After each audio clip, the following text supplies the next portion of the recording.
Olá, estamos de volta aqui com a minha querida Carlinha Tenório, Carla Tenório, psicóloga, no quadro Carlão com Carlinha, um quadro que eu gosto de fazer bastantão assim.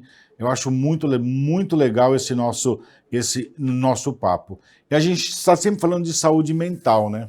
A gente começou a falar como é que a gente se comporta com o novo governo, seja ele municipal, seja ele nessa escala que a gente está vendo aí nos Estados Unidos. Eu vim de viagem também, viajei com a família, acabei passando 20 dias lá.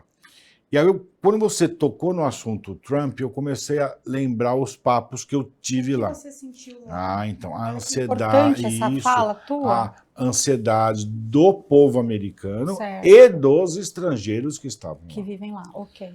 Por mais que estivessem regulares, o cara já tem casa, o cara tem o green card, tem os que não têm, mas a tensão estava muito forte. Uhum. Eu senti a tensão e a expectativa daquilo que vai surgir. Certo. Trazendo para o lado municipal, a gente não tem como escapar do lado político. A política, ela é sensacional pelo espectro que você enxerga ela. Uhum. A gente sabe que toda ação local parte de uma ação política. O engraçado é que pessoas ficam doentes. Olha o caminho que eu dei, Carla. Sim. As pessoas vão ficar doentes por causa da política e essa própria política de saúde pública que tem que cuidar dessa população doente. Acertei o caminho que você estava falando? É esse mesmo. Como é que faz isso, cara? Esse custo é alto ou não é? Você tem números, você tem dados? A nível global, a gente fala em 6 trilhões de dólares até 2030. O custo de saúde mental no mundo. 6 trilhões de dólares até 2030. Não sei nem escrever. 6 trilhões de dólares em 2030 é o custo estimado com doenças mentais no mundo. Se a gente parar para pensar que a perspectiva da ONU, infelizmente, a negativa, é que a cada 2 adultos, 1 terá uma doença psiquiátrica e mental, a cada 2 adultos no mundo, 1 terá um adoecimento diagnosticado. Carla, é assustador. Eu estou viajando para acabar com a fome do mundo, é 10 bilhões de dólares. O custo com saúde mental estima-se que chegará em 6 trilhões de dólares 100 vezes em 2030. Mais. Depois, quem quiser, a gente manda o link para pesquisar, para dar uma lida. Muito legal. É assustador. E se você pensa que a cada 2 adultos, 1 estará adoecido psicologicamente, é extremamente alarmante. Eu acho que, pensando nas mudanças governamentais, os gestores precisam sentar com profissionais de saúde, empenhados principalmente na questão da saúde pública, assim como você, eu também. Claro. Nós somos profissionais de saúde, a gente precisa conversar sobre esse custo e conversar sobre os afastamentos no trabalho. Eu sou de uma época, uma das minhas formações é segurança do trabalho, de que o afastamento no ambiente de trabalho se dava por lesões, por esforços repetitivos, por exemplo, né? A chamada LER na época. Hoje não. O principal fator que faz com que as pessoas se afastem do trabalho hoje são as doenças mentais. Meu Deus do céu. Está no ranking. Ninguém se afasta mais por uma outra questão. É o que você falou, a questão da ansiedade e da depressão, que é muito recorrente. O ambiente de trabalho, né? Ele precisa ser repensado, ele precisa ser reconfigurado e ele precisa estimular principalmente o comportamento preventivo, que é o chamado autocuidado que eu tanto falo nas redes sociais e é um projeto que eu trabalho já há quase 3 anos. Se você não entende que o caminho da saúde perpassa por um cuidado pessoal que você precisa resgatar contigo, não é o teu emprego que vai te dar isso. É o teu protagonismo com a tua saúde. Porém, o gestor na área de trabalho pode trabalhar essa conscientização, a fim de que a gente não chegue nesse nível de as pessoas estarem afastadas porque estão ansiosas demais ou estão depressivas. E aí a gente tem um espectro gigante de outros adoecimentos que a gente poderia falar aqui, mas os mais alarmantes hoje, ansiedade e depressão, são os mais gritantes e que têm afastado as pessoas do seu posto de trabalho. Eu vou te falar, assim, eu tô aqui, você está falando, eu estou dando uma viajada. A gente tem uma linha tênue. Imagina a linha que junta o mar com o céu, essa linha. Eu acho que essa linha varia um pouco por 2 motivos. Os ambientes de trabalho estão mudando porque, por si só, o trabalho em si só, esse ambiente, essa carga de informação que a gente tem, está cada vez mais pesada, criando um ambiente, uma cobrança de ambiente mais pesada. E também os trabalhadores, os colaboradores estão mais sensíveis. Então, quando um em cima sobe, o outro desce, alternando essa discrepância que a gente vê com ambientes de trabalho altamente tóxicos.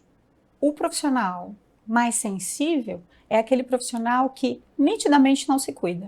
Quando você está fortalecido emocionalmente, mentalmente, a pressão do trabalho, que deveria também ser entendida como uma pressão natural, porque se ela não é abusiva, faz parte do trabalho, você tem muitas responsabilidades. Claro. Eu tenho muitas responsabilidades. O nosso trabalho naturalmente nos pressionará em algum lugar. Retirando aqui os trabalhos abusivos, fortaleça-se psicologicamente e emocionalmente para poder lidar com a tua atividade profissional e a tua carreira, porque é preciso normalizar também uma responsabilidade relacionada ao trabalho. Não pense você que a vida vai ser como a minha vovó dizia, mamão com açúcar, Não. tranquilinha. Não, a vida real é uma vida que há pressão. Só que você precisa se fortalecer mentalmente e psicologicamente para poder desenvolver uma carreira bem-sucedida. E a vida que a gente vê nas redes sociais, gente, não é aquilo que a gente vê. Não. Ali é tudo construído, Isso. ali é tudo, entendeu? O negócio não se atenha nisso. A gente está falando de saúde mental, a gente está falando de momento político. Carlinha, eu vou furar essa bolha, aproveitando que você é sempre muito simpática comigo e você me atende bem obrigada, rapidinho. recíproco. Falta 5 minutos para a gente acabar esse papo, você rapidinho. O que você acha da proibição dos celulares nas escolas? Tem uma filha de 14, um filho de 12, que desde segunda-feira estão falando isso. Pode afetar os meus filhos de alguma forma? Pode. Sabe por que pode? Porque eles são nativos digitais, os seus filhos. Pode afetar. Sim. Então a gente precisa conversar com esses jovens, com essas crianças, com os educadores. Antes de uma proibição é importante conversar, o diálogo é muito importante. Porque veja, eu e você, nós não somos nativos digitais. Não. Né? Nós aprendemos depois a digitalizar a nossa vida. A nossa personalidade começou analógica. Não Totalmente. É? Então para nós Você usou ficha? Você ligou o telefone com ficha? Usei. Carlinha, você é nova. Pode falar Usei. coisa. Eu engano bem. Mas você usou ficha? Usei. Eu também usava ficha. Ficha, cartão. O cartão é mais novo. É mais novo, né? Mas eu usei ficha. Então, a gente passou por transformações importantes e nós fomos acomodando a nossa personalidade a partir que fomos nos digitalizando. Os seus filhos são nativos digitais. Totalmente. O cerceamento ou a proibição total, do ponto de vista da psicologia, nunca é bem-vindo. O diálogo é muito importante. Quais os critérios para uso, quando, como, de que forma?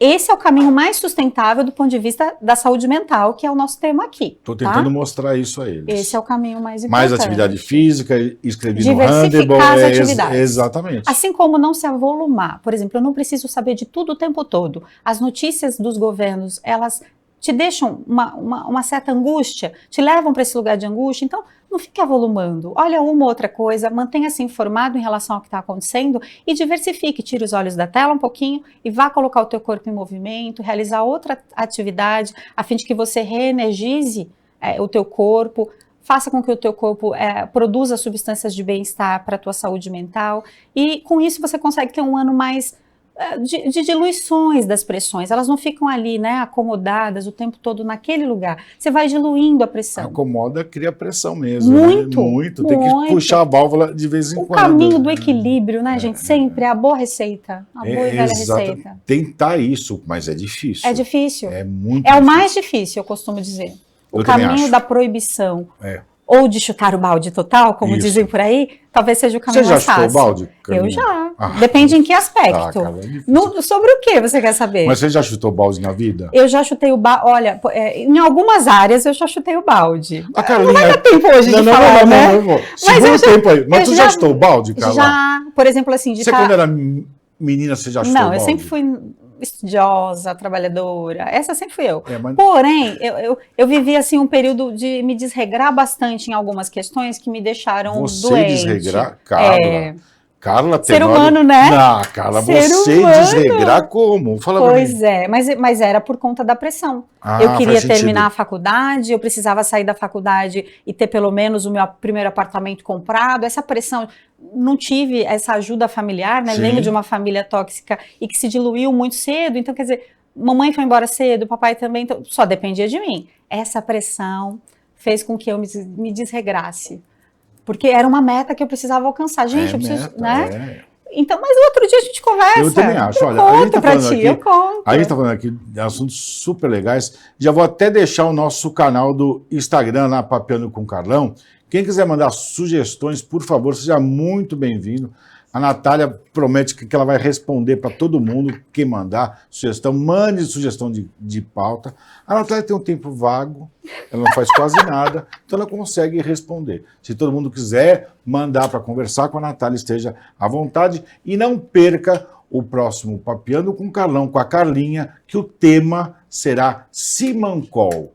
Eu já dei esse tema para a Carlinha, estou dando agora. O que a gente faz com pessoas que não tomam o Simancol? Nem dose homeopática, nem de 8 em 8 horas, nem como antibiótico. Como é que eu trato isso? E como é que eu consigo preservar a minha saúde mental lidando com pessoas... Você já ouviu falar esse termo, Simancol? Isso que você fez desabilitou a notificação. Isso, eu preciso que você fale sobre Simancol. A gente nunca combinou pauta, mas dessa vez, Carla Tenório, vá no âmago do ser e me traga resultados sobre Simancol. O que a gente faz com as pessoas chatas assim?